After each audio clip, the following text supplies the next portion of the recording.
माता श्री अन्नपूर्णा धर्मार्थ गौशाला समिति बंधोल, यहाँ हम गौशाला के संरक्षक महात्मा ब्रह्मदास जी से देश में संतों पर हो रहे निर्मम हमलों के बारे में चर्चा करेंगे, जिसके बारे में महात्मा ब्रह्मदास जी उदासीन विस्तार से बताएंगे कि संविधान में संतों को विशिष्ट नागरिक के रूप में माना गया है या नहीं, संतों की व्यवस्था क्या है संविधान में, इसके बारे में चर्चा करेंगे। हाँ जी, मैं शुरू करूं? अच्छा जी, मैं बहुत बड़ी लंबी चौड़ी बात ना करते हुए सीधा सीधा आप जी से जो वर्तमान थोड़े वैसे तो बहुत पीछे से ही जो है संतों पर गोली कांड हो रहे हैं, हत्याएं हो रहे हैं, और भारतवर्ष में जो 1966 में भी इसी सरकार ने, भारत की लोकतांत्रिक सरकार ने संतों को गौरक्षा आंदोलन करते हुए दिल्ली में रामलीला ग्राउंड में जो है श्रीमती इंदिरा गांधी जी ने गोलियां चलवाई थी, जिसमें हजारों की संख्या में संत हताहत हुए थे और मारे भी गए थे, शहीद भी हुए थे। और स्वामी कृपात्री जी का और अन्य जो भी उस टाइम जगत गुरु कृष्णा बोध आदि जो संत थे, उनकी जो आंदोलन थी वो वहीं पर ही ख़त्म हो गई थी और वो आंदोलन प्राय मर चुकी थी।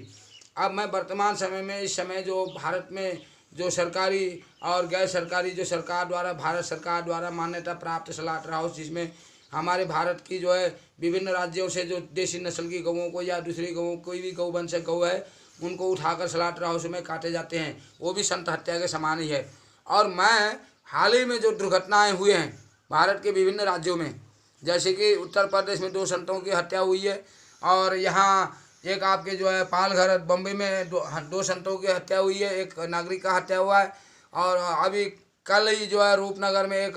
साधु की हत्या हुई है। कुछ समय पीछे जो है आपके होशियारपुर में एक संत की जो है जानलेवा हमला हुआ था। और मेरे आश्रम में मैं खुद भुगत भोगी हूँ कि यहाँ पर भी जो है 17 जनवरी को यहाँ के पुलिस प्रशासन ने आकर एक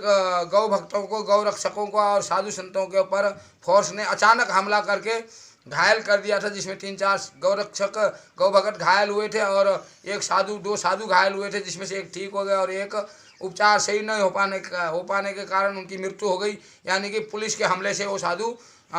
मौत के मुंह को प्राप्त हो गया। तो मैं इसमें दोषी किसको मानता हूँ? मैं इसमें दोषी, मेरे नज़र में जो है, इसमें जो संतों के साथ या जो भारत में 1947 स्वतंत्रता के बाद, जिसको स्वतंत्रता कहते हैं, इसके बाद जो भारत में जो संविधान बना, नया संविधान,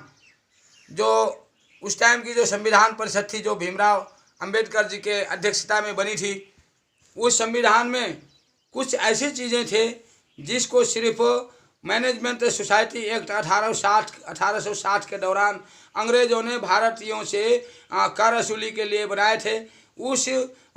पुलिस कानून को या उसी कानून को ही उस संविधान में ट्रांसलेशन कर दिया गया और नया कुछ अगर उसमें शामिल किया गया तो जातिवाद शामिल किया गया, आरक्षण का जो है बंटवारा शामिल किया गया, और भी बहुत सारे चीज़ें शामिल किया गया, जो वर्तमान समय में हमारे समाज को बांटने का काम कर रहा है। अब मैं इसमें सीधा इन सब बातों से हटकर जो मेन बिंदु है, जो साधु समाज के ऊपर जो हमले हो रहे हैं, उस पर बात कर रहा हूँ। वो ये कह रहा हूँ कि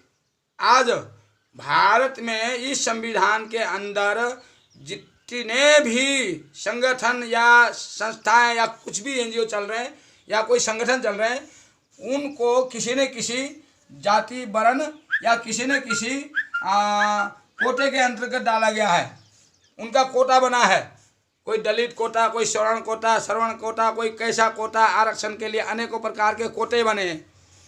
तो मैं सरकार से, इस संविधान में वर्तमान सरकार से और वर्तमान न्यायपालिकाओं से, उच्च न्यायालयों के माननीय जज से जानना चाहता हूँ इस चैनल के माध्यम से कि